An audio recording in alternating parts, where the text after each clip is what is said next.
Urban Crag Climbing Center is a rock gym located in Dayton, Ohio, with 8,000 feet of textured and sculpted vertical terrain ranging from 28 to 56 feet. For more info, go to urbancrag.com or call 937-224-CRAG. Welcome to the 937 for another episode. Let's get right into it. Let's get right into it. Rally for Trayvon Martin yesterday on Courthouse Square. Had good numbers, I think. Yeah, it looked to me, if as a guesstimator of guesstimates, to be around 300 people. Yeah. Approximately 200 to 300 people. I wish it had been more. I'm not an expert, but it was a good crowd. Well, for something that's put on, I think they had like 6 days notice. Yeah. They did it. And yeah, it was very well attended for something on Courthouse Square on a Sunday afternoon.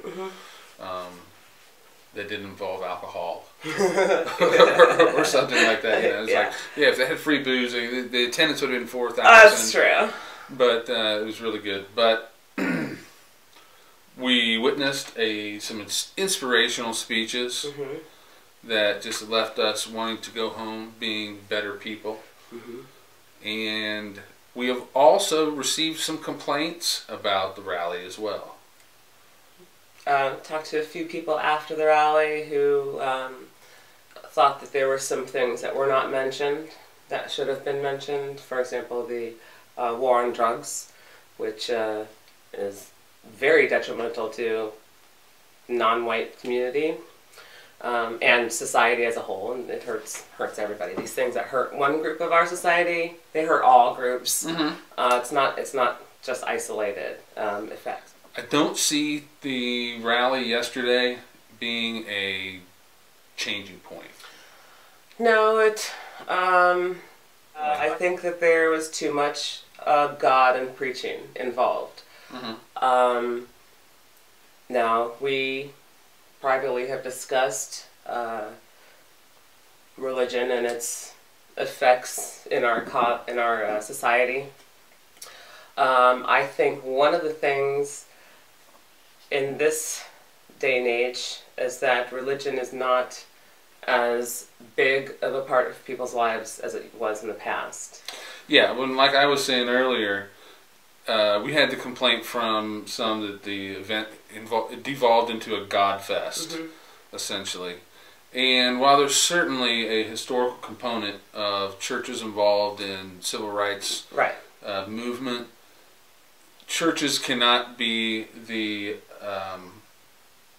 they're not going to be the leaders. They're not going to be the leaders, and they're not going to get it done. They would have got it done already. It's not just religion itself either, but that kind of old style, really preachy, heavy on the moralistic, judgmentalism type of that's true, religion. But it repels as many people as it attracts. I think it repels more people than it attracts. When we look at numbers, you know, studies have been done in the past few years about the growing numbers of non-religious people. It's like in the United fastest States, growing religion is not religious. 32% of Americans are non-religious. I think that's a pretty big number. Yeah, it is. It's a huge number. And when you're talking about, and I would say also that a lot of non-religious people would consider themselves as a part of an oppressed minority. Right.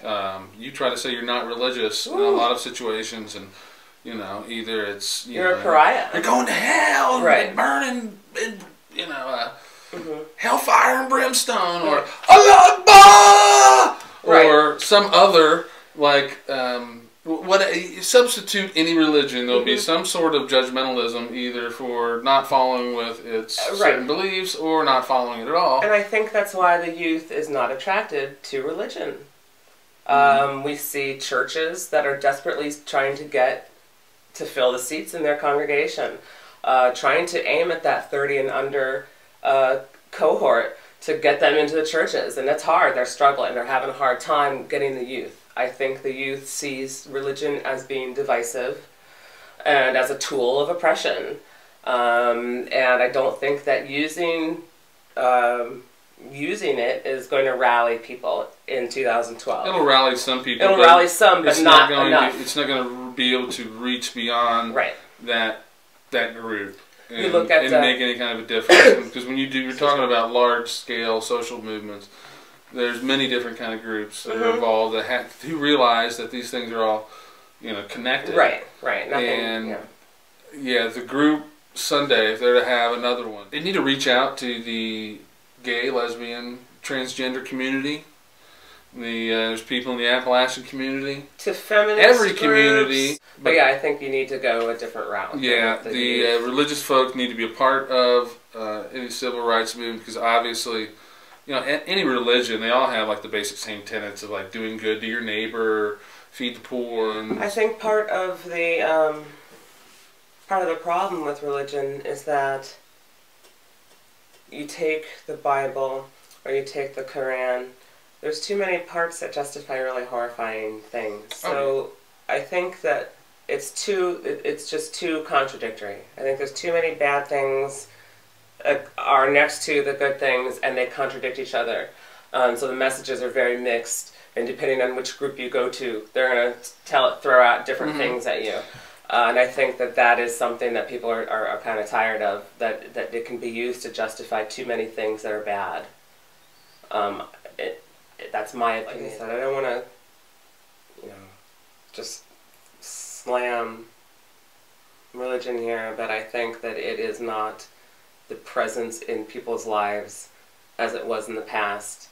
And I don't think that that religious leaders are going to be the leaders of the next social movement, of the next social justice movement. And I think,